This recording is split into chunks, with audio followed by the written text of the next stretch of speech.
안녕하십니까. 박요한 목사와 함께하는 집에서 가는 성지순례, 벌써 세 번째 시간입니다. 기도하고 시작하도록 하겠습니다.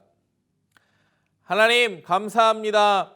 오늘 갈릴리 지역 나사렛과 가나와 다볼산을 살펴보고자 합니다. 하나님, 이것들을 통하여 성경을 보는 시야가 넓어지게 하시고 하나님의 뜻을 깨달아 아는 시간 되게 하여 주옵소서. 예수님의 이름으로 기도드립니다. 아멘.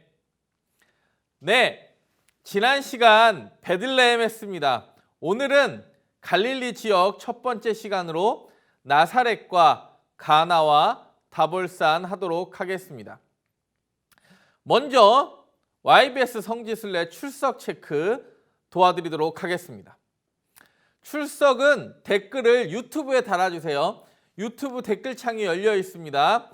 유튜브 댓글에 아이디로 써 있는 분이 있으니까 그런 분들은 출석 체크하기가 어려우니까 본인의 성명과 직분 그리고 본인 출석하는 것 달아주시면 되겠고, 두 번째, 질문이나 강의 후 내용에 대한 감상도 함께 곁들여 주시면 감사하겠습니다. 세 번째, 여행을 떠나는 마음으로 가볍게 들어주세요. 너무 제 강의 내용이 어려워서 이해가 안 된다고 포기하지 마시고, 이번 강의 때 하나만 건지리라, 이렇게 편안한 마음으로 들으시면 하나 아니라 두 개도 건질 수 있다고 생각합니다. 그리고 열심히 수강하시는 분들께 제가 소정의 선물을 드리도록 하겠습니다. 제 지금 성지순례 강의는 유튜브에 약속의 땅 이스라엘 6부작 다큐멘터리가 있습니다. 그 일정의 순서에 맞춰서 진행을 합니다. 영상과 함께 볼 수 있도록 진행하고 있습니다. 이렇게 생각해 보려고 합니다. 너무 이렇게 성서지리, 성지순례에 대해서만 이야기하니까 성경의 내용에 대한 궁금증도 함께 풀어보려는 시간 가지려고 합니다. 그리고 제가 강의했더니 지난번에 어떤 집사님께서 좋은 아이디어 주셨는데, 집에서 가는 성지순례니까 목사님도 성지순례 인도자 같이 복장을 했으면 좋겠다 그래서 다음 주에는 카우보이 모자 쓰고 나오도록 하겠습니다. 네, 저도 편안하게 한번 여러분들과 함께 떠나는 성지순례 여정이 되었으면 좋겠고요. 오늘의 배울 내용을 통하여 질문 몇 가지를 드려보고 그 질문의 답을 여러분 얻어가는 시간 되었으면 좋겠습니다. 첫 번째 질문인데요. 여러분, 이사야 9장 1절, 마태복음 4장 15절에서 왜 갈릴리를 이방의 갈릴리라고 표현했을까요? 여러분, 이거 오늘 강의 듣다 보면 왜 이방의 갈릴리라고 표현했는지 여러분도 아실 수 있게 될 것입니다. 갈릴리가 원래 이스라엘 유다의 땅이었는데 12지파에 분배받은 땅이었는데 왜 이방의 갈릴리라고 표현했을까요? 여러분 궁금하지 않으셨나요? 갈릴리가 남의 땅이 된 적이 없는데. 그리고 여러분, 두 번째는 갈릴리 하면 떠오르는 이미지는 무엇인가요? 갈릴리 호수인가요? 아니면 나사렛과 가나인가요? 오늘 그 질문도 여러분들 해답을 얻기를 바라고요. 그리고 세 번째 질문입니다. 누가복음 4장에서 예수님을 밀쳐 떨어뜨리고자 했는데 어떻게 예수님은 그들 가운데로 그냥 지나가셨을까요?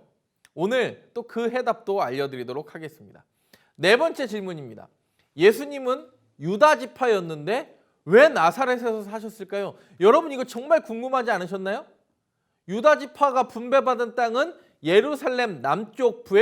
예루살렘부터 남쪽 브엘세바까지 그 여정인데 왜 예수님은 유다 지파였는데 납달리와 스불론 지파의 땅인 갈릴리, 특별히 나사렛에서 자라게 되셨을까요? 궁금하시죠? 네, 끝까지 이 강의를 시청해 주시기 바랍니다. 다섯 번째 질문입니다. 여러분, 마태복음 2장 23절과 이사야 11장 1절은 어떻게 연결될 수 있나요? 여러분 이거 진짜 너무 이상하죠? 마태복음 2장 23절에 뭐라 그럽니까? 함께 읽어볼까요? 나사렛이란 동네에 가서 사시니 이는 선지자로 하신 말씀에 나사렛 사람이라 칭하리라 하심을 이루려 함이로라. 이 선지자의 말씀을 성경은 이사야 11장 1절로 표현해요. 11장 1절에 뭐라고 써 있습니까? 이새의 줄기에서 한 싹이 나며 그 뿌리에서 한 가지가 나서 결실할 것이요. 여기 나사렛이라는 표현이 없어요. 나사렛에서 자랄 것이라는 표현도 없습니다. 근데 왜 마태복음의 저자는 이사야 11장 1절에 이 말씀을 가지고 나사렛 사람이라고 칭하리라 될 것이라는 선지자의 예언을 응하게 되려는 예언 성취 인용문으로 사용했을까요? 궁금하시죠? 그리고 여섯 번째, 예수님을 소개하는 빌립에게 나다나엘은 이렇게 이야기합니다. 나사렛에서 무슨 선한 것이 날 수 있느냐? 왜 그랬을까요? 그리고 일곱 번째, 예수님의 첫 번째 이적은 왜 포도주 이적이었을까요? 그리고 다볼산은 어떤 산일까요? 제가 간단하게 여러분들이 성경을 읽다가 궁금했지만 풀지 못했을 것 같은, 아니면 궁금하지도 않았을 것 같은 그 질문들을 1번부터 8번까지 한번 쭉 써봤습니다. 한번 이 질문들에 대한 해답을 오늘 얻어가는 시간 되기를 원합니다. 예수님의 탄생과 유년기의 이야기입니다. 우리가 잘 아는 대로 이 나사렛에서 살던 예수님의 부모, 육신의 부모죠. 요셉과 마리아는 호적을 하라는 로마 황제의 명을 듣고 자신의 고향인 베들레헴까지 오게 됩니다. 베들레헴에서 예수님이 태어나시고 베들레헴에서 천사가 현몽하여서 어디로 도망갑니까? 마태복음에 따르면 애굽으로 피신 갔다가 다시 나사렛에서 와서 공생의 전까지 자라게 되십니다.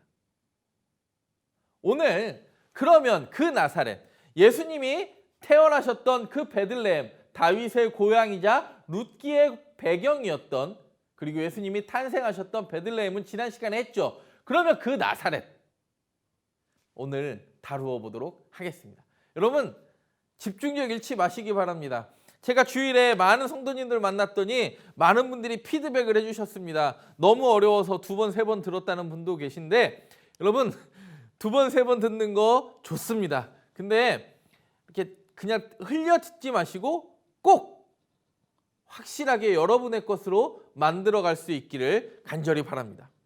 제가 애굽에 이집트였죠. 이집트 성지순례 갔을 때 그 예수님 피신교회도 가봤거든요. 지금은 콥틱 교회죠. 여러분 잘 보시면 이게 예수님 시대의 지역 구분입니다. 예수님이 태어나실 때는, 베들레헴에서 태어나실 때는 헤롯 대왕이 통치하고 있었고, 헤롯 대왕이 BC 4년에 죽은 후에 헤롯의 세 아들에 의해서 이스라엘은, 그리고 요르단 지방은 분할 통치되었습니다. 이 초록색 유대야 지방을 헤롯 아켈라오가 다스리게 되었고, 사마리아는 이방이라는, 사마리아는 왜 더러운지 아시죠? 그 얘기는 나중에 하도록 하겠습니다. 그리고 요 노란색의 갈릴리 지방을 누가 다스렸느냐? 헤롯 안티파스가 다스리게 됩니다. 그리고 이쪽 지금의 시리아와 요르단 지방, 요 지방을 헤롯 빌립이 다스립니다. 그리고 요 데가볼리, 여러분 데가볼리는 동네 이름 아닙니다. 데카폴리스, 데카가 데케이드, 10개의 로마 지경지, 요 빨간색 도시를 세보면 10개예요. 로마 지경지는 이 헤롯 아들, 세 아들에게서 다스려진 것이 아니라 로마의 지경지입니다. 그래서 유대는 누구죠? 헤롯 아켈라오. 갈릴리는 헤롯 안티파스. 이쪽은 헤롯 빌립. 그래서 보면 요 갈릴리 호수의 서쪽은 헤롯 안티파스, 갈릴리 호수의 동쪽은 헤롯 빌립이 다스리고, 갈릴리 호수의 이쪽 히포 같은 데는 로마의 지경지니까 여기 히포가 거라사로 추정되는 곳입니다. 왜요? 로마 지경지에서는 이스라엘 사람들이 다스리지도 못했던 돼지를 키울 수 있었던, 요건 갈릴리 호수 할 때 제가 자세히 하도록 하겠습니다. 그러면 구약시대로 넘어가면, 예수님 당시에는 이렇게 다스렸지만 구약시대에는 나사렛은, 여기가 스불론과 납달리가 갈릴리 지역이에요. 우리가 갈릴리 하면 착각하기가 쉬운 게 요 갈릴리 호수를 갈릴리로만 착각하기 쉬운데, 여러분 그런 거 아닙니다. 요 스불론과 납달리 전체 지역을 갈릴리라고 했고, 갈릴리 호수와 갈릴리 지방은 이 스불론과 납달리 지역을 갈릴리 지역이라고 표현하였습니다. 여러분, 여기 스불론에 나사렛이 있죠. 이 스불론에 나사렛이 있는데 구약 성경에는 나사렛이라는 지명이 등장하지 않습니다. 단 한 번도 등장하지 않습니다. 그러면 나사렛이라는 지명은 언제부터 등장하느냐? 신약 성경에만 등장하는 겁니다. 왜 그렇게 등장하게 되는지 제가 잠시 후에 또 설명해 드리도록 하겠습니다. 나사렛을 제가 간단하게 설명을 해드립니다. 평원 북쪽에 있고, 이스라엘 평원이라고도 하는 평원 북쪽에 갈릴리 언덕에 있는 마을이고, 티베리아스, 이 티베리아스는 뭐죠? 갈릴리 서쪽의 로마식 도시. 그러니까 갈릴리 호수에서는 몇 킬로 떨어져 있고 31킬로. 하이파는 지중해의 도시예요. 그러니까 갈릴리 호수와 지중해 사이에 있는 마을, 가운데 있는 마을.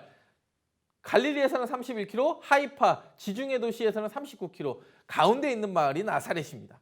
해발 375m 정도의 산으로 둘러싸인 지역이며, 예수님께서 출생 후 잠시 아까 설명드렸죠. 애굽으로 피난했던 때를 제외하고 태아에서 공생의 전까지를 보내셨던 지역을 나사렛이라고 합니다. 여러분, 이 말이 이해가 되시죠? 여기가 가버나움이고, 이 갈릴리에 보이시죠? 벳세다 있고, 여기가 요 갈릴리의 여기 요 정도가 갈릴리의 티베리아스예요. 티베리아스에서는 여기가 31km, 그 다음에 요 지중해 해변가의 하이파에서는 39km. 그러니까 중간 지대라고 보시면 됩니다. 이 나사렛은, 여기 나사렛 보이시죠? 가나도 가깝고 다볼산도 가깝습니다. 그리고 나사렛, 클리프 오브 나사렛 보이시죠? 나사렛에서 조금만 나오면 절벽이 있고, 그 절벽 앞으로는 이스라엘 평야, 이스라엘 골짜기라고도 하며 이스라엘 평야가 넓게 펼쳐져 있습니다. 네. 그리고 무슨 말인지 이해가 되셨죠? 그리고 현재는 아랍인이 사는 동네로 기독교인과 이슬람 교인들이 살고 있습니다. 아랍인들이 사는 동네 중에 기독교인들이 많은 동네를 꼽자면 베들레헴과 나사렛을 꼽을 수 있을 것입니다. 그리고 기독교인이라는 뜻의 히브리어 노찌리는, 제가 히브리어 말씀드렸죠. 히브리어 나사렛은 어떻게 돼요? 여기 보세요. 나짜렛이라고 했는데 히브리어는 어떻게 쓸까요? 엔, 니은, 찌읒, 짜, 리을. 그러면 나사렛이에요. 왜요? 히브리어는 모음이 있다고 그랬어요? 없다고 그랬어요? 모음이 없어요. 초성 게임 하는 거랑 비슷해요. 기독교인이라는 뜻의 히브리어 노찌리나 나사렛이나 다 나사렛 사람들이라는 뜻이고, 수태교주교회, 성요셉교회, 가브리엘 교회가 있으며 가브리엘 교회에 마리아의 우물이 있다. 여러분, 나사렛은 뭐 너무나 중요한 도시죠. 구약에는 등장한다 안 한다? 한 번도 등장하지 않는다. 성경에 나타난 나사렛을 보겠습니다. 구약에는 한 번도 등장하지 않으니까 신약에만 나사렛은 등장하겠죠. 우리가 잘 아는 대로 천사 가브리엘이, 그렇죠, 처녀가 잉태하여 아들을 낳을 것이라는 것을 계시해 준 곳, 그리고 예수님의 가족이 이집트에서 피난 생활을 마치고 돌아온 곳, 그리고 예수님이 소년 시절을 보내신 곳, 그리고 예수님께서 공생애를 시작하는 설교를 하셨으나 이를 거부하고 예수를 배척해. 예수님은 고향에서 배척당해요? 배척당해요? 그렇죠. 배척당하시죠. 우리가 잘 아는 거죠. 마태복음 13장, 마가복음 6장, 누가복음 4장에 나옵니다. 그리고 예수께서 안식일에 회당에서 가르치신 곳입니다. 그리고 예수님이 나사렛 사람으로 불리십니다. 나사렛에서 자란 예수님, 우리들의 좋은 친구라는 찬양도 있지 않습니까? 제가 조금 지금부터 하는 이야기는 조금 어려울 수도 있는데, 혹시 어렵더라도 여러분 차근차근 따라오시기 바랍니다. 여기 지금 지도에 몇 년이라고 써 있습니까? 그렇죠. 323년. 이때는 말라기 구약이 이미 다 끝난 상태예요. 말라기 이후에 이 고대 근동, 지난 시간에 말씀드렸죠. 이 비옥한 초승달 지대, 나일강 지대와 메소포타미아, 그리고 지금의 그리스, 그리고 터키를 누가 다스렸느냐? 우리가 잘 아는 대로 BC 323년에 알렉산더가 페르시아를 멸망시키고, 그렇죠, 인도의 인더스강까지 점령하게 됩니다. 323년에 알렉산더가 헬라 언어로 통일을 하죠. 알렉산더의 헬라 제국. 근데 알렉산더가 젊은 나이에 323년에 죽자, 그 알렉산더의 323년부터 죽고 나서 199년까지 알렉산더 사후에 알렉산더의 장군이었던 4명의 장군에 의해서 나라가 4개로 쪼개집니다.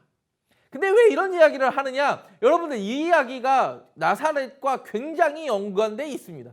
제가 아까 1번부터 8번까지의 그 질문들을 여기서 푸는 거예요. 잘 보세요.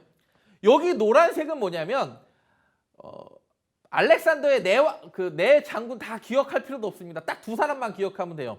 이 터키와 시리아와 지금의 이란, 이라크를 다스렸던, 우리로 말하면 시리아, 수리아 지역을 다스렸던 사람이 누구냐?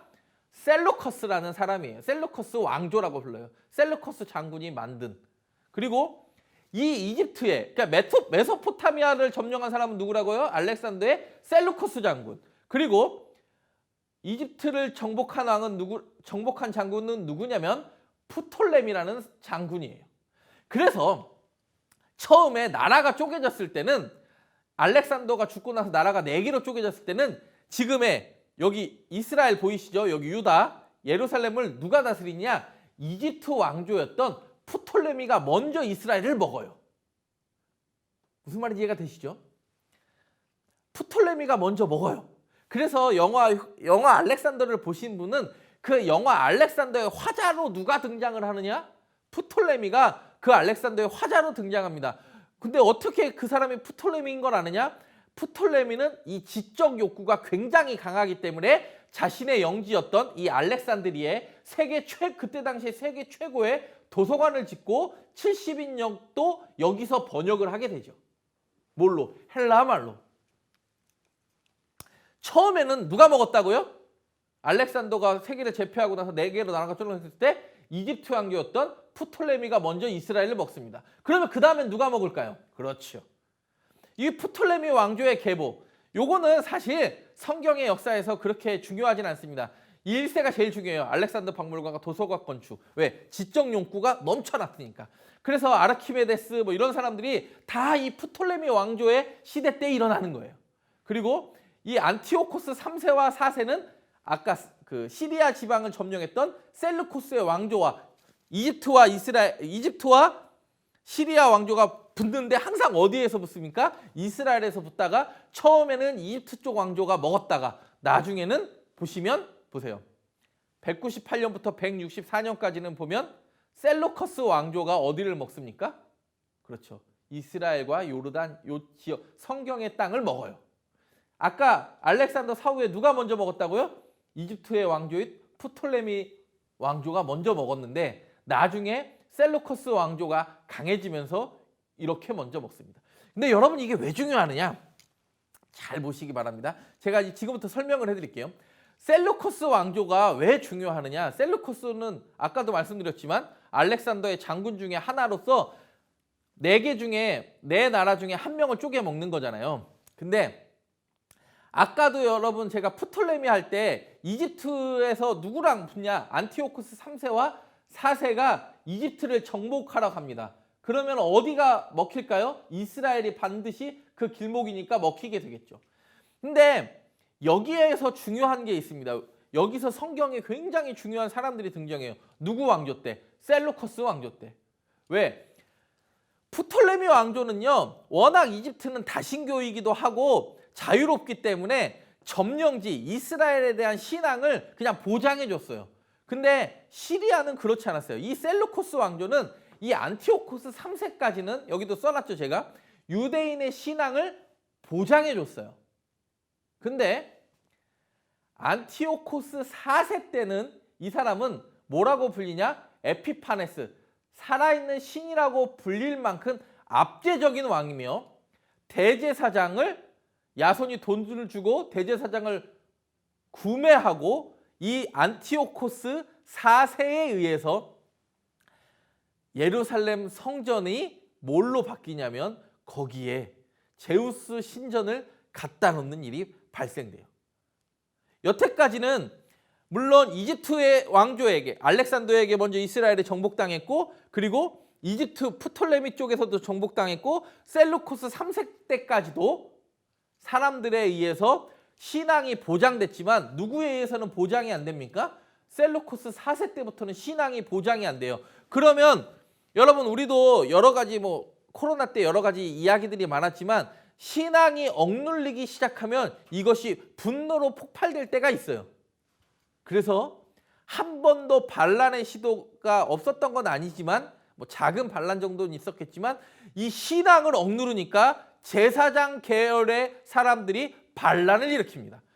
이게 누구 때? 안티오코스 4세 때. 아까 시리아 여기 말씀드렸죠. 안티오코스 4세 때. 이게 안티오코스의 동전이에요. 4세의 동전. 벌써 이방신 느낌 확 나죠. 안티오코스 4세는 이집트에 선전포고하였고 이집트는 로마의 지원을 요청합니다. 그러면서 로마가 강해지게 돼요. 요 중간에 패권 다툼하면서 전쟁의 진 왕은 유대인에게 분노를 해소하고 예루살렘 성을 부태웠고 여자와 아이를 노예로 매매했고 이전 왕들과 달리 유대인의 종교를 핍박했습니다. 안티오코스 4세까지는 핍박당하지 않았어요. 예루살렘 성전에 뭘 세웠다고 그랬죠? 제우스 신상을 세웠고 예배를 금지하니까 이때 사람들이 엄청난 메시아를 소망하게 됩니다. 사람들은 극심한 고통에서 우리를 구원할 자를 소망하게 되죠. 이 엄청난 압제 그리고 메시아상은 다릅니다. 요 이후에 드디어 이스라엘 자체적인 왕조가 등장하는데 요 역사를 보면 아까 168년까지였죠. 167년부터 67년 동안 100년 동안 우리가 신구약 중간기라고 하는 그 400년 여간 동안 중간에 100년 동안 이스라엘 유대인의 자체적인 왕조. 그동안은 400년 동안은 보통 헬라 제국이나 프톨레미 이집트 왕조나 아니면 셀루코스 시리아 왕조나 아니면 로마가 다스렸는데 중간에 딱 100년만 예루살렘 주변과 100년 동안 하스몬 유대인 왕조가 다시 들어서게 돼요. 이거를 마카비 시대라고도 하고 하스모니안 왕조라고도 합니다. 아까도 말씀드렸지만 안티오코스 이게 누구죠? 셀루코스 시리아 왕조 4세의 강력한 핍박 예배를 핍박하고 성전에 제우스 신장을 세우고 막강한 정치적 세력 하시딤의 등장으로 예루살렘 외곽의 제사장들의 도시였던 모딘에서 하스모니안에 속한 제사장 마따디아와 5명의 아들이 왕의 관리를 죽이고 성전을 회복하는 거예요. 요게 그럼 성경에 나오냐 안 나오냐? 우리들의 성경에도 나옵니다. 요 이야기가. 어디에 나옵니까? 예수님이 요한복음에 겨울에 수전절을 지켰다라는 게 이 마카비 혁명과 굉장히 관계가 있어요. 그래서 셋째 아들이었던 첫 번째 왕이었던 망치 히브리어로 마카비로 개혁의 이름을 따서 마카비 혁명이라고 합니다. 하스모니안 왕조 딱 100년이라고 그랬습니다. 왜 이걸 하는지, 왜 나사렛 하면서 이걸 하는지 여러분들 잘 보세요. 어떻게 이것들이 연결되는지. 하스모니안의 왕조의 가계도입니다. 제사장 마따디아에게는 5명의 아들이 있었습니다. 그 세 번째 아들이 반란을 일으킨 거예요. 그러면 5명의 아들 중에 이 사람이 첫 번째 왕이 되고 5번째 아들이 요나단이 2번째 아들 왕이 되고 2번째 아들이었던 시몬이 3번째로 왕이 됩니다. 그러면 요 형제 세습할 때는 왕권이 강화됐을까요? 왕권이 그리 강하지 않았을까요? 왕권은 언제부터 강해집니까? 부자 세습할 때부터 강해지죠. 여러분 잘 보셔야 돼요. 그래서 3번째 왕이 되었던 이 시몬에 의해서 부자 세습이 이어지는데 이때부터 왕권이 점점 강해지면서 마지막 하스모니안 왕조의 가계도 아리스토블로스 3세까지 가게 됩니다. 요 유다 마카비에서부터 아리스토블로스 3세까지가 100년이에요. 근데 이게 왜 중요하느냐? 잘 보세요. 요게 나중에 이 알렉산드리아와 이게 이복 동생 간의 그거잖아요. 마리암네가 누구냐면 이 하스모니안의 공주였죠. 마리암네가 누구의 부인이 되냐면 헤롯 대왕의 부인이 돼요. 그래서 헤롯 대왕의 가계도에 보면 누가 등장하느냐? 마리암네가 등장을 하고, 그리고 또 여기 잘 보십시오. 예루살렘 성전을 회복시키기 위하여 반란을 일으켰어요. 164년에부터 4년에 반란을 일으켰어요. 근데 이게 아다리가 잘 맞으려니까 시리아 왕조가 위에 메대 사람들이 더 쳐들어오면서 그 위쪽 방어하느라고 이쪽이 늦춰지면서 이 반란이 성공할 수 있었던 거예요. 처음에는 여기 보시면 여기 예루살렘과 베들레헴 보이세요? 처음에는 혁명을 일으켰을 때 예루살렘과 베델까지, 그리고 베들레헴 여기만 처음에는 다스렸어요. 근데 왕조가 넘어가면서 나라가 확장되기 시작해요. 어느 때까지 확장되냐? 이게 마카비 혁명의 하스모니아 왕조의 절정 때는요, 누구 때까지 확정되느냐? 사무엘 상하에 나오는 다윗의 영토까지 확장되었다고 나옵니다. 여러분, 이게 제가 이 신구약 중간사는 제가 한 10시간 정도 강의를 해야 되는 내용이기 때문에 제가 간단하게 설명을 해드리는 거예요. 뭐가 중요하냐? 집중하십시오. 이 예루살렘에서 처음에 일어났던 반란이 점점 왕권이 강화되면서 땅이 확장되면서 이 사마리아를 넘어 그때 셀루커스의 왕조였던, 예전에 다윗의 왕토였던 갈릴리까지 회복이 돼요. 근데 사마리아는 부정하니까 유대인들이 살지 않았죠. 그리고 요 이두레랑 단 보이시죠? 그 다음에 이 갈릴리에 끊임없이 여기 페니키아도 있고 여기 셀루커스가 있으니까 무슨 일이 발생했냐? 이 갈릴리를 실효적 지배를 해야 되잖아요. 그래서 유다 지파만 남았잖아요. 이 유다 지파 중에서 땅 없는 사람들 있죠. 그 우리로 말하면 소위 조금 어려운 사람들, 이 사람들을 실효적 지배를 위해서 하스모니아 왕조가 이 위를 정복할 때 갈릴리로 유다 지파 사람들을 강제로 이주시켜요. 이게 무슨 말인지 아세요? 원래 유다 지파는 이 예루살렘 남쪽에만 땅을 분배받았고 남쪽에만 살았죠. 근데 어떻게 유다 지파인 예수님의 아버지 요셉이 이 갈릴리 지방이었던 나사렛에 가서 살 수 있느냐? 요때 발생한 거예요. 마카비 혁명 때 이 하스모니아 왕조가 커지면서 다시 갈릴리 이쪽을 장악하면서 이때 유다 지파 여기에서 땅 분배받고 소위 말하는 찌질한 사람들, 환난당한 자, 원통한 자, 뭐 이렇게 궁핍한 자, 다윗이 세력화했던 그런 사람들을 억지로 변방에 강제 이주시켜요. 왜요? 이 북방의 침입을 막기 위해서. 그러니까 그때 이주했던, 나사렛으로 이주했던 요 갈릴리 지역 나사렛으로 이주했던 유다 지파 사람들은 혈통이 좋은 사람이었을까요? 안 좋은 사람이었을까요? 그렇죠. 그러니까 나다나엘이 이야기하는 거예요. 나사렛에서 무슨 선한 건 날 수 있냐. 그리고 이야기하는 거예요. 이방의 갈릴리라고 표현하는 거예요. 왜요? 이 페니키아와 이 다마스커스, 셀루커스 왕조와 이 페니키아에 끊임없이 외세의 침략을 당하며 언젠가는 그 이방 땅이 될 것 같은, 그냥 이방의 갈릴리라고 표현하는 거예요. 우리 땅이지만 우리 땅 아닌 것 같은, 내 거 아닌 네 거 같은 너, 그 노래도 있잖아요. 지금 여기까지 이해가 되셨습니까? 왜 제가 마카비 혁명과 이 알렉산더 이후에 세계 정세를 지금 살폈냐면 유다 지파였던 땅 분배, 그렇죠. 그래서 이 마카비 혁명이 성공하니까 여러분 솔로몬의 성전에 그 헤롯 성전에 다시 들어가서 이 메노라라고 하는 7개의 촛대에 불을 켜야 되잖아요. 왜? 예배가 회복되고 제우스 신장을 무너뜨려서 이제 예배를 드리려고 하는데, 여러분 이 메노라라는 촛대, 성전을 불켰던 이 메노라라는 촛대는요, 등대는 아무 기름이나 쓸 수 없죠. 그렇죠. 레위기와 민수기에 등장을 하잖아요. 정제되고 거룩한 기름만 이 향에 불을 피울 수 있었습니다. 근데 수전절, 예수님이 지켰다는 그 수전절이 회복했다. 뭐를? 성전을 회복한 절기를 기념하는 거예요. 근데 성전을 뒤져봤더니 그 거룩한 기름이 하루치 남은 거예요. 근데 불을 며칠을 태워야 돼요. 거룩한 정제하려면 최소 일주일이 필요한데 그 하루치의 기름을 이 메노라에 부었더니 며칠을 탔을까요? 그렇죠. 성전이 회복됐는데 그 거룩한 성전에 남아있던 그 하루치의 기름이 일주일을 탄 걸 기념하고 성전이 회복된 걸 기념하는 절기가 뭐예요? 수전절이에요. 그래서 수전절은 히브리어는 하누카라고 하고 성경에는 수전절이라고도 하고 또 다른 이름은 봉헌절, 빛의 절기. 왜? 성전에 회복됐는데 뭐 때문에 기뻐요? 다시 성전에서 예배드리고 성전 안은 안막과 같으니까 빛이 들어오는 창문이 없죠. 이 성전에서 예배드릴 수 있는 그 하루치의 기름이 일주일 탔다는 걸 기념하기 위해서. 그래서 팽이놀이를 해요. 이 수전절에는 지금도.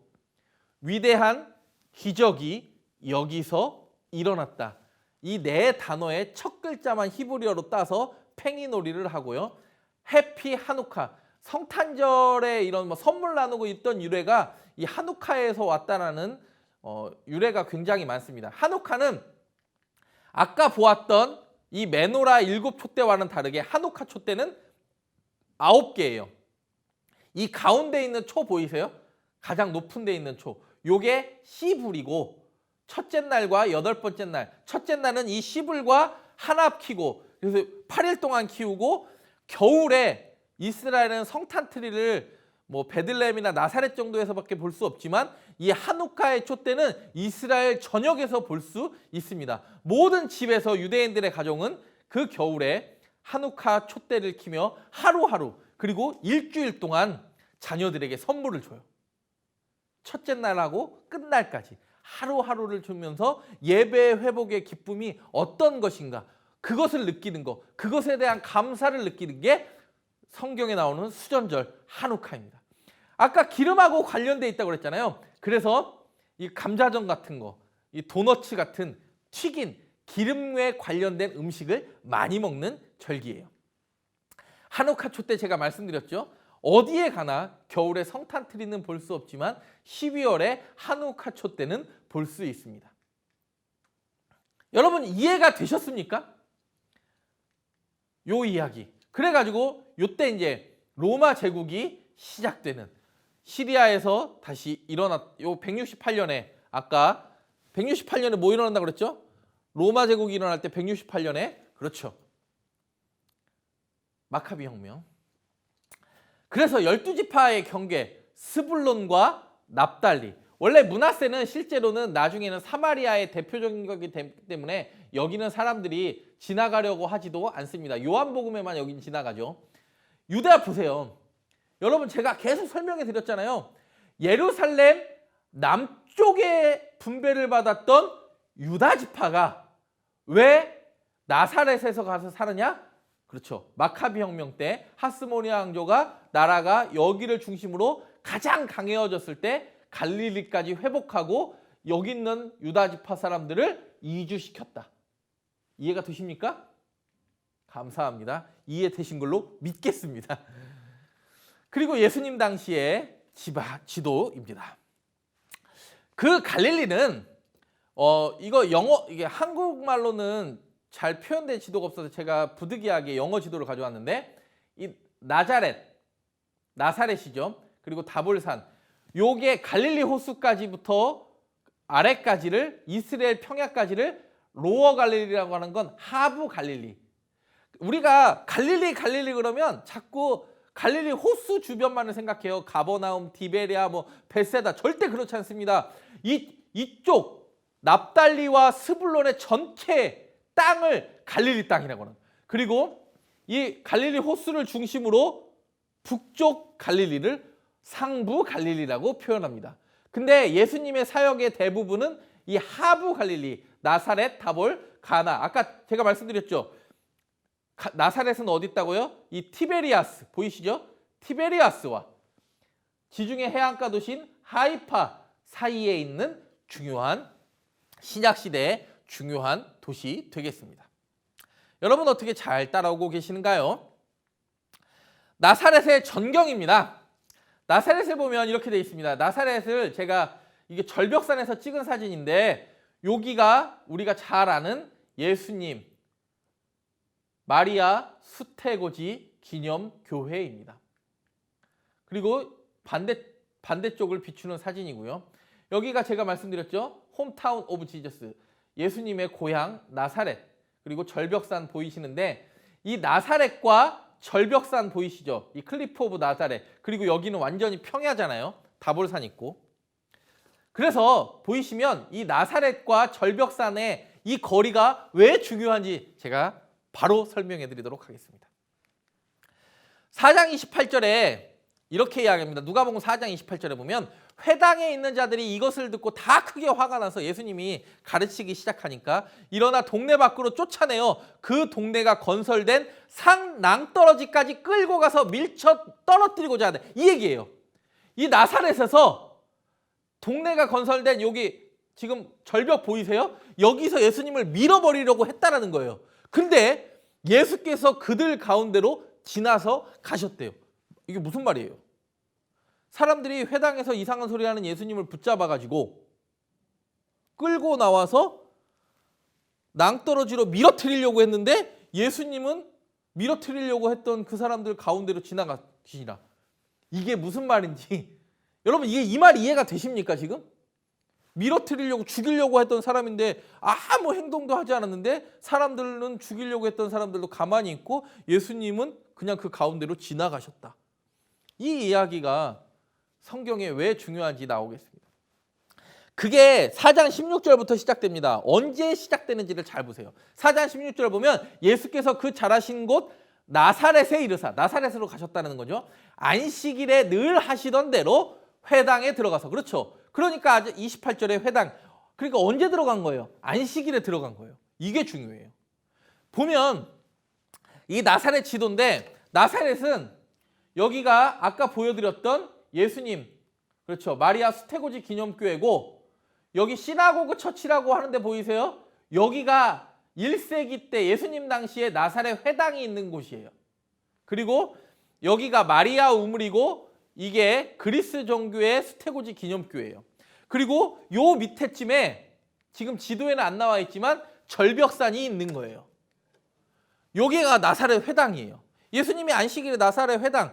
지금도 여러분 나사렛 가면 사람들이 진짜 너무 아쉬운 게 바쁘니까 예수님 수태고지 교회 막 지금 1960년대 최근에 지은 아주 삐까번쩍한, 이거 완공이 1990몇 년도에 됐거든요.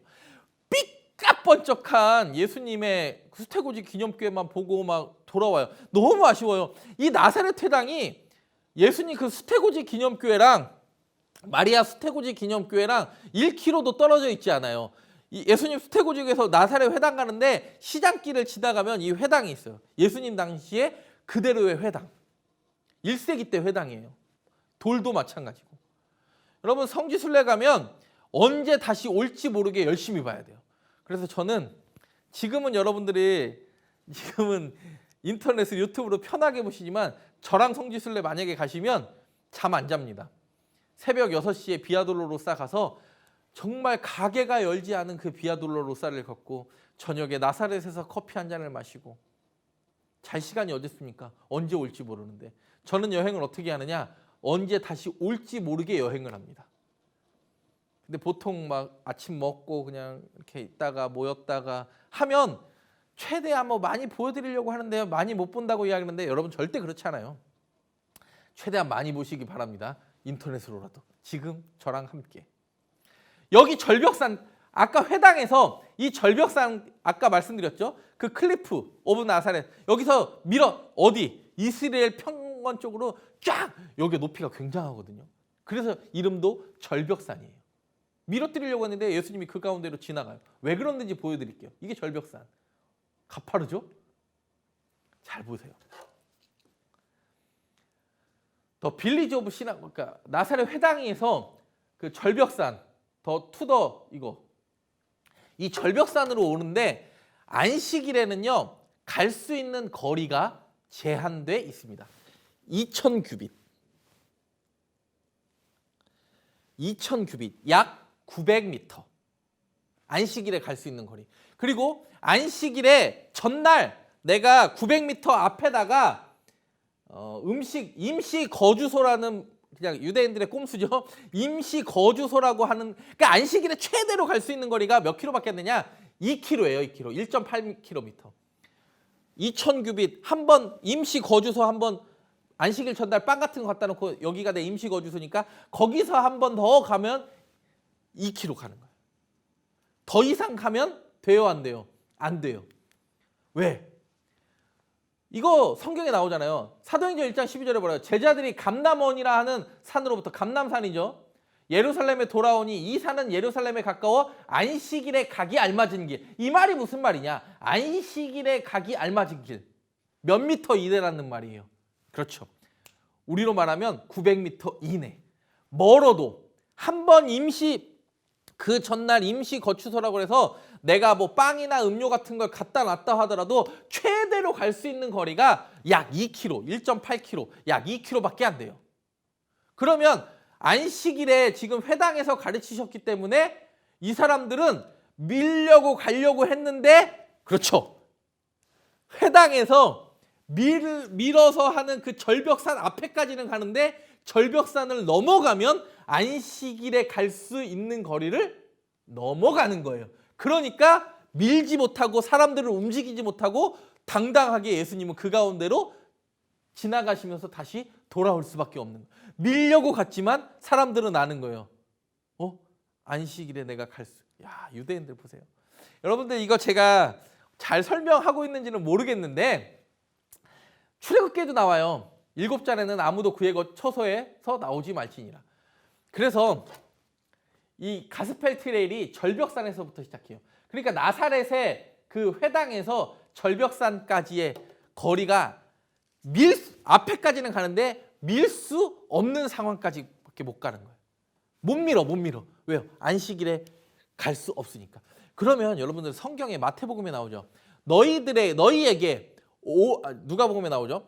오리를 가라 하는 자에게 십리를 가라 한다. 오리를 가라 하는 자에게 십리를 가라. 예수님 이야기예요. 그러면 2배 더 사랑하라는 이야기입니까? 아니에요. 여러분, 오리는 꼼수 써서 중간에 음식 갖다 놓고 오리는 안식일에도 갈 수 있는 거래요. 근데 십리는 갈 수 있어요, 없어요? 없어요. 만약에 십리를 간다 하더라도 돌아오지 못해요. 왜? 만약에 그날이 안식일이었다면 돌아올 수 없는 거리니까. 어떻게 사랑해야 하느냐? 오리에서 십리 2배를 사랑하는 게 아니에요. 안식일이 내가 생각했던 관념을 뛰어넘어 이웃을 사랑하는 실천의 말씀이 그 오리 십리에도 등장하는 거예요. 절벽산에서 예수님이 어떻게 밀려고 하는 사람들을 가운데 지나갈 수 있었는가? 안식일에 알맞은 거리를 절벽산 끝에서는 지나갈 수 없었기 때문에. 이해가 되십니까? 이게 나사렛에 있는 마리아 수태고지 기념교회입니다. 중동에서 가장 큰 최대의 교회가 어디냐? 마리아 수태고지. 이거의 모티브는 어디 있느냐? 여러분, 여기 그 종탑 꼭대기에 있는 겁니까? 뭘 이렇게 거꾸로 해놓은 것 같지 않으세요? 마리아의 상징이 뭐냐? 백합이에요. 우리가 신앙 고백도 뭐라고 합니까? 동정녀 마리아. 동정을 상징하는 게 뭘까요? 순수한 백합이죠. 하얀색 백합. 이 백합을 모티브로 해가지고 이 백합꽃 있죠. 흰색 백합꽃. 그거를 거꾸로 해놓은 모양이 마리아 수태고지 기념교회예요. 그래서 마리아 수태고지 기념교회 안에 보면 이렇게 창살이 백합 거꾸로 해놓은 것처럼 돼 있죠. 마리아 수태고지 기념교회. 중동 최대의 교회. 요 사진을 제가 인터넷에 구합소서 옛날에 요거밖에 없어서 요것만 찍은 사진이 없어서 우리 정 목사님이 잠깐 등장하셨는데, 이게 왜 중요하느냐? 마리아 수태고지 기념교회에서 무슨 일이 발생했느냐? 요 마리아 수태고지 여기 앞에서 사진 찍는 사람 별로 없어. 맨날 무슨 이상한 무슨 모자이크 최근에 만들어 놓은 거예요. 이게 진짜 중요한 거예요. 마리아 수태고지 이 기념교회에서 무슨 일이 발생했느냐? 뭘 기념하느냐? 요 사람 있죠? 요 사람이 교황 바오로 6세고 요 사람이 동방정교회 교황이에요. 서방교회인 로만 카톨릭과 동방교회, 정교회라고 불리는 그리스 정교회, 그리스 정교회, 러시아 정교회라고 불리는 정교회라고 불리는 동방교회가 우리가 잘 아는 대로 1054년에 로마가 동로마, 서로마로 나눠지고 완전히 갈라섰죠. 종교적으로. 그래가 1054년에 서로를 파문했어요. 근데 1964년에 교황 바오로 6세가 여기서 만나서 다시 화해를 합니다. 이게 교회사적으로 굉장히 중요해요. 이게 어디에 있냐면 여기 이 그림이 어디 있냐, 이 조각이 어디 있냐면 수태고지 교회 들어가 보신 분들 알 거예요. 들어가는 입구 바로 옆에 있는데 아무도 이걸 몰라. 누군지도 모르고. 이 교황 바오로 6세가 물론 우리는 개신교지만 우리 천주교 역사에서도 굉장히 중요한 사람이에요. 이 교황 바오로 6세가 김수환 추기경을 추기경으로 서품한 사람이 누구냐? 이 교황 바오로 6세예요. 한국과도 굉장히 연결고리가 많은 사람이에요.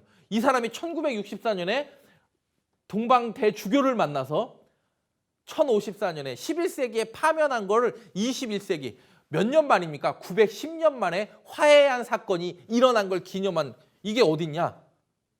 그렇죠. 거기 있어요. 수태고지 기념교회 안에 있어요. 수태고지 기념교회 안에서 그 성요셉 교회로 가다 보면 동상이 있어요. 천사가 이렇게 얘기하잖아요. 천사야, 마리아는 부끄러워서. 누가 천사고 누가 마리아인지 알겠죠? 부끄러운. 그렇죠. 처녀가 잉태했다라는 말을 들은 이게 마리아고, 그 다음에 그렇죠, 하나님의 뜻을 이야기하는 것 같은 이게 가브리엘이겠죠. 여기 발바닥 밑에 보면 많이 달아 있어요. 이 청동상을 보면 문지르면 저기 애 난다고 그래서 성지 보면 약간 미심도 약간 섞여 있는 것 같아요. 가끔 가다 보면. 그리고 뭐 이 그림은 많이 보셨죠? 이 정말 이런 모자이크 최근에 이 성당 이 교회 자체를 최근에 만들었으니까 평화의 모구여 하나하나이다. 우리 한복 입은 예수님과 한복 입은 마리아. 이게 코리아고 전 모든 세계 모든 나라가 이 모자이크를 그렇죠. 중국식 옷 입은 사람, 그리고 그렇죠, 도미니카. 뭐 교회 안과 밖에 이런 모자이크가 가득 담겨 있습니다. 근데 뭐 사실 그건 중요한 게 아닙니다. 이게 중요한 거죠. 교회 안. 아까 그랬죠? 뭘 거꾸로 해놨다고요? 순결을 상징하는, 동정을 상징하는 백합을 거꾸로 해놨는데 그 바로 밑에 백합을 거꾸로 한 그 중앙에서 이렇게 쭉 내려다보면 뭐가 있냐? 동굴이 하나 있습니다. 그게 뭐냐? 수태고지. 마리아가 수태고지를 처녀가 잉태하여 아들을 낳으리라고 이야기했던, 가브리엘에 이야기했던 그 동굴. 1세기 때 사람들은, 아까 여러분 기억나세요? 베들레헴 때 사람들은 어디에 살았는지 기억나시죠? 동굴. 그리고 요게 수태고지 교회 지하예요. 1세기 주거동굴. 아까 거기 그거랑 연결돼 있는 거예요. 원래 사람들은요, 이렇게 성지순례 가면 바깥의 화려함을 보지만 실제로는 그 지하를 봐야 돼요. 왜 이 교회가, 이 기념교회가 세워지게 되었는지, 1세기의 주거터가 왜 중요한지, 그리고 아까도 말씀드렸지만 마리아 우물입니다. 이건 그리스 정교회의 수태고지 기념교회예요. 지금도 그 우물에서 물이 솟아 나오고 있습니다. 그러면 또 하나의 질문합니다. 마태복음 2장 23절에서 나사렛이란 동네에 가서 사니 이는 선지자로 하신 말씀에 나사렛 사람이라 칭하리라 하심을 이루려 함이로라.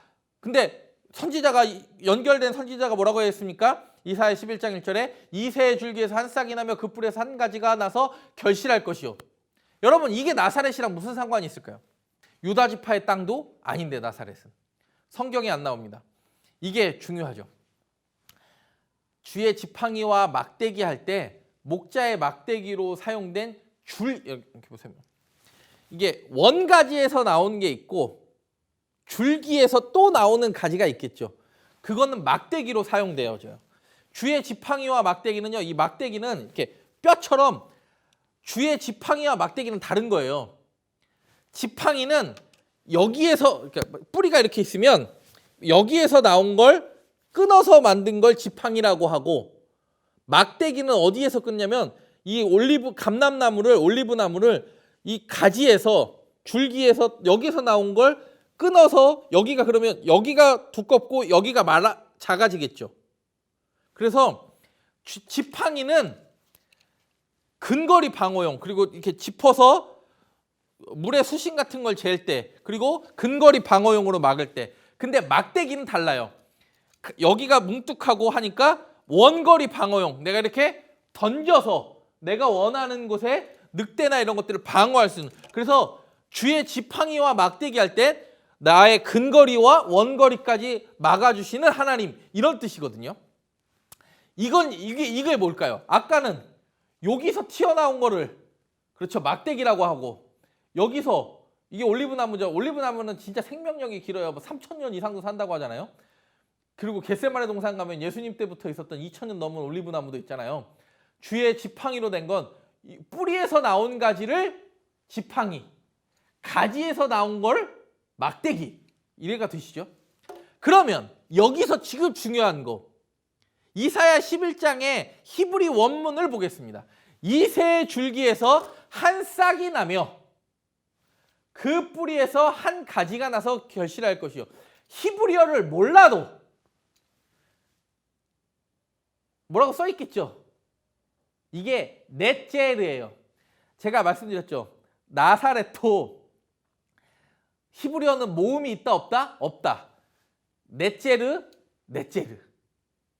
한 싹이, 이 세 줄기에서 한 싹이 나서 결실할 것이며 그 뿌리에서 한 가지, 지팡이가 난다라는 얘기인데, 그러면 이건 약한가요, 약할까요? 그렇죠. 한 싹과 한 가지는 약해요. 그리고 나사렛은 성경에도 한 번도 등장하지 않았어요. 근데 이 한 싹, 한 가지라는 이 넷제르라는 말은 나사렛이라는 것을 지칭할 수 있겠죠. 근데 이게 왜 중요하느냐? 이사야 10장 34절을 11장 1절이 봤거든요. 10장 34절은 새로 그 빽빽한 숲을 베시리니 레바논이 그 권능 있는 자에게 배임을 당하리라. 무슨 얘기냐? 레바논은 숲이 빽빽하지만 지금 하나님은 연약한 사람 들어서, 구약에는 등장하지도 않는 동네, 신도시죠. 예수님 당시에는 나사렛은 신도시죠. 왜요? 아스모니아 왕조가 일부러 강제시킨, 이주시킨 도시니까. 구약 성경에도 나오지 않는 도시고. 한 넷제르, 한 가지, 한 싹과 같은 그 연약함이 우리를 구원할 수 있는, 인류를 구원할 수 있는 메시아적 사상이 여기에 담겨져 있다. 길게 설명하면 또 어렵다 하실까 봐 그냥 요 느낌, 넷제르, 나사렛 같은 뜻이다. 싹. 여기 나사렛 빌리지의 사진입니다. 나사렛 빌리지는요, 2000년대의 옛날 생활풍습을 그대로 묘사한 나사렛 마을이라는, 빌리지라는, 그 우리로 말하면 그 한국 민속촌 같은데 나사렛 민속촌이 있어요. 근데 성지순례 가신 분들은 잘 여기 안 가시더라고요. 왜 그런지 아세요? 입장료가 비싸요. 그러니까 있는 줄도 모르고 지나가요. 근데 실제로 이 나사렛 빌리지 가면 2000년 전에 예수님 당시에 생활 풍습을 그대로 복원해 놓은 한국의 민속박물관과 같은 곳이에요. 여러분 나중에 꼭 가보세요. 예수님은 목수라고 표현하는데 성지순례 가보면 레바논은 엄청난 백향목 숲이 있지만 나사렛에서 여러분 엄청나게 큰 나무 보셨습니까? 이 목수라는 뜻 안에는 돌을 다루는 사람이라는 뜻도 있습니다. 여러분 만약에 예수님이 나무만을 다루는 목수였다면 예수님은 부자였을까요? 부자였을까요? 그때 당시에 나무를 자유롭게 다루고 나무를 자유롭게 만들 수 있는 사람이었다면 예수님은 엄청난 거부였을 거예요. 왜요? 나무가 엄청 귀한 동네였잖아요. 왜 그걸 볼 수 있느냐? 나중에 갈릴리 가서도 배가 얼마나 작았는지 그 배 하나를 나무 몇 개의 몇 종류로 그것을 만들었는지 제가 나중에 보여드릴 거예요. 이 목수의 또 다른 암의 의미는 돌을 다루는 사람. 옛날에는 다 동굴에 살고 돌로 집들을 만들었기 때문에 또 있다. 가나입니다. 여러분 나사렛 힘들었죠? 가나예요. 뭘까요? 가나, 갈대라는 뜻이에요. 갈릴리호수 근처의 고지마을로 나사렛 북동쪽, 나사렛이랑 가깝다 10km 가깝다. 아셀지파의 북쪽 경계에 있는 또 다른 가나와 구분하기 위해서 갈릴리 가나라고 부른다. 예수님은 물로 포도주를 만들었고 공생의 최초의 이적을 행하셨으며 왕의 신하의 병든 아들을 가버나움에서 왕의 신하가 찾아오죠. 가나로 고쳐주기도 하셨고, 예수님의 제자 중 나다나엘, 나사렛에서 어떻게 선한 것이 나타날 수 있느냐? 이 얘기한 나다나엘의 고향입니다. 여러분 나사렛과 가나는 약 10km 떨어져 있습니다. 이해가 되시죠? 여러분 성지순례를 가보면 이거를 가스펠트리라고 하는데 이 절벽산에서부터 가버나움까지 예수님이 실제로 움직이셨던 여정을 가스펠 트레일이라고 하는데, 여러분 이 절벽산도 요즘 많이 안 가보신 분들도 있더라고요. 요즘은 절벽산 꼭 가보거든요. 그 나사렛과 가나는 10km, 그리고 실제로 나사렛을 보통 성지순례 가면 나사렛에서 수태고지 기념교회 하나 보고 가나 가서 그 혼인잔치 기념교회 보고 보통 이제 갈릴리 가서 이제 1박 하게 되는데, 그러면 안 돼요. 보면 절벽산에서 나사렛 회당까지 잘 보시고 다볼산 찍고 가나로 가는 게 좋습니다. 이게 가나 혼인잔치 기념교회예요. 이 가나 혼인잔치 기념교회 가면요, 그 앞에 혼인잔치 이 포도주와 연결돼 있어서 포도주 와인 가게가 엄청 많이 있습니다. 그래서 보통 이제 성지순례 가면 이 가나 혼인잔치 기념교회 앞에 있는 와인샵에서 포도주 사서 빵 사서 갈릴리에서 선상 성만찬 하죠. 그때 보통 웬만한 권사님들은 다 눈물 흘리죠. 주님, 눈물 흘리죠. 이게 가나 혼인잔치 지하에 있는, 그렇죠, 두세 통 드는 돌 항아리. 그렇죠. 이게 가나 혼인잔치 앞인데요. 앞에도 이게 가게 보이세요? 여기 가게? 가게가 엄청 많아요. 그 포도주 파는 가게. 지금 요 앞에 있는 교회는 그리스 정교회 가나 혼인잔치 교회입니다. 전 여기도 가봤습니다. 그러면 여러분, 예수님은 왜 가나의 혼인잔치를 첫 번째 이적으로 사용하셨을까요? 그거 궁금하지 않으세요? 예수님은 첫 번째 이적도 포도주, 물로 포도주 만들고, 예수님은 돌아가실 때도 포도주 마시고 최후의 만찬 때 이것은 내 피다라고 이야기하시고, 그리고 십자가 위에서도 해용에 적신 포도주를 마십니다. 예수님은 처음도 포도주였고 끝도 포도주였습니다. 왜 그러셨을까요? 이때 당시에 결혼 문화와 굉장히 관련이 있습니다. 포도주는 결혼의 문화와 관련돼 있어요. 내가 마음에 드는 여자가 있다. 그러면 그 여자를 위해서 잔치를 베풉니다. 한 일주일 잔치를 베풀어요. 그건 남자의 재력이에요. 포도주가 떨어졌다는 남자의 재력이 없다라는 거예요. 그리고 잔치의 마지막 날 내가 마음에 들었던 신부 앞에 포도주 잔을 딱 놓습니다. 그리고 그 포도주 잔을 딱 마시면 그 남자랑 결혼을 하겠다는 의미예요. 그러면 그 포도주 잔을 마시면 그 여자를 바로 자기 집에 데려가는 것이 아니라 자기의 그 포도주 잔을 마시며 결혼을 승낙한 줄 알고 잔치를 7일 동안 베푼 걸 마지막 날 포도주 잔 마시고 승낙한 걸 알고 자기 집으로 돌아가서 자기 아버지 집 옆에 그 신부를 데려올 집을 짓습니다. 정혼 기간은 그런 거예요. 요셉은 마리아를 위해서 그 잔치를 베풀었고 마리아는 승낙했고 요셉은 집 짓고 있는데, 마리아를 위해서 집 짓고 있는데 임신했다는 소리가 들린 거예요. 그러니까 미치고 팔짝 뛸 노릇인데, 그것은 성령으로 잉태된 게 맞습니다. 여러분 예전에 구봉사 장로님이 그랬대잖아요. 제일 못 믿을 놈이 누구라고요? 그렇죠. 지서방 요셉도 믿는데 네가 왜 못 믿냐고 그때 그랬대잖아요. 이 상황에서 제일 못 믿을 사람이 요셉이에요. 가나의 혼인잔치에서 왜 예수님은 물로 포도주를 만드셨을까요? 그리고 왜 마지막도 우리에게 성만찬을 베풀어주면서 이것은 너희를 위하여 내 피니, 그리고 예수님은 뭐라고 해요? 내 아버지 집에 내가 너희를 위하여 거처를 예비하러 간다. 내가 누구라고 이야기하는 거예요? 나는 신랑이다라고 이야기하는 거예요. 너희를 위하여 거처를 예비하러 간다. 그리고 우리는 지금 정혼 기간에 있는 거죠. 처소를 예비하러 가신 예수님이 신랑이고 우리는 신부니까. 우리가 포도주를 마실 때마다, 우리가 성만찬을 할 때마다 무엇을 기념하게 됩니까? 우리는 예수님이 신랑이고 우리는 신부며, 내가 포도주를 마실 때마다 나는 여전히 주의 순결한 신부로서 하나님의 약속을 의지하며 이 땅 가운데 살아갑니다. 그것을 결단합니다. 그리고 성만찬을 통하여 하나의 식구임을 경험하게 됩니다.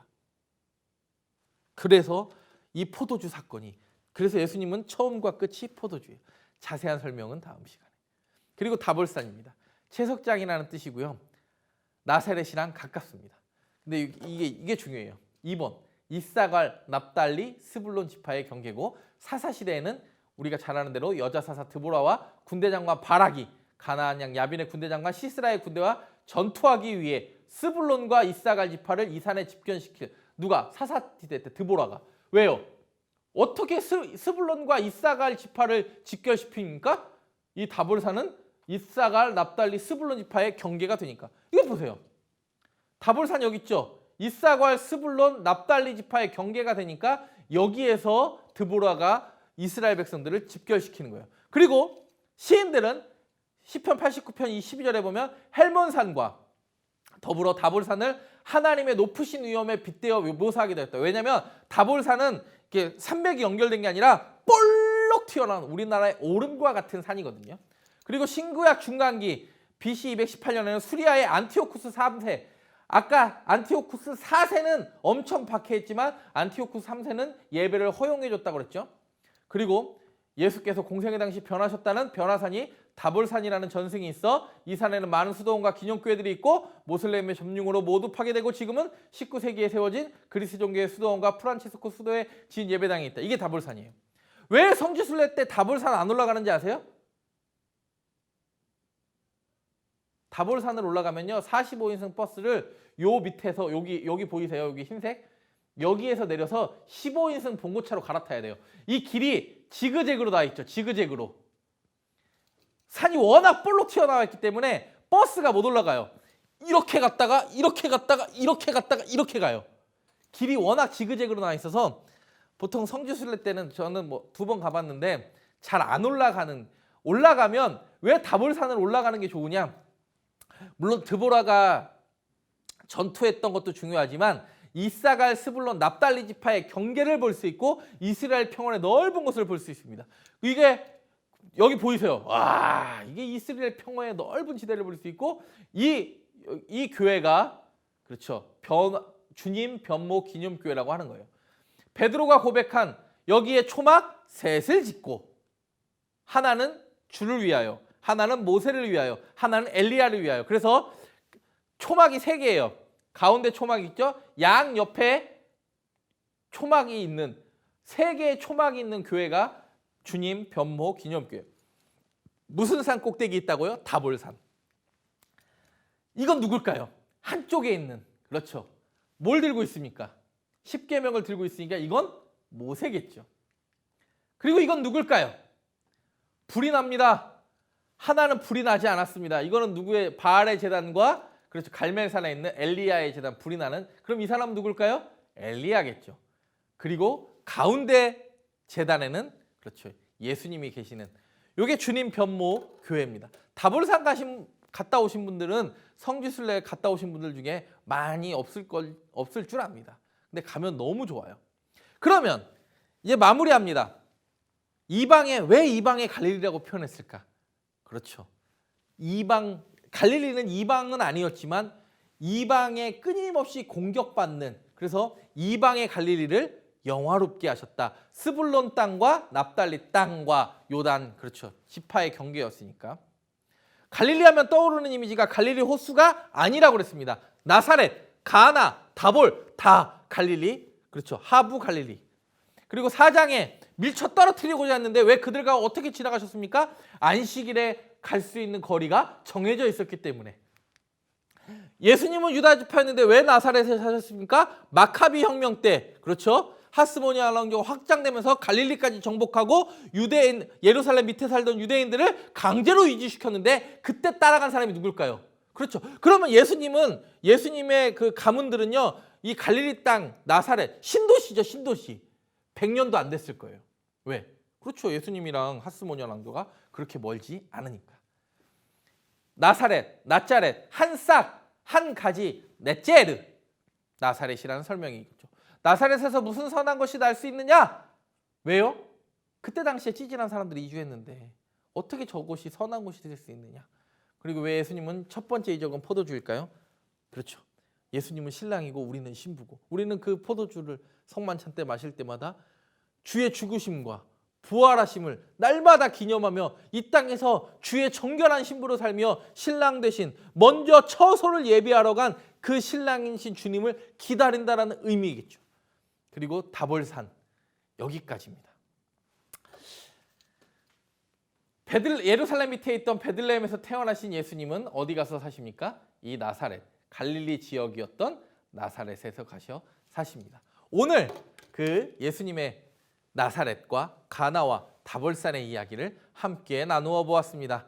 여러분 어떠셨습니까? 힘드셨지만 끝까지 하다 보면 성경을 보는 시야가 저와 함께 넓어지게 되기를 간절히 소망합니다. 기도하겠습니다. 하나님 감사합니다. 어렵고 힘든 여정이지만 끝까지 인내하며 지키게 하시니 감사합니다. 끝까지 완주하여 하나님이 우리에게 보여주신 것들을 마음껏 보며 누릴 수 있는 믿음의 백성 되게 하여 주옵소서. 예수님의 이름으로 기도드립니다. 아멘.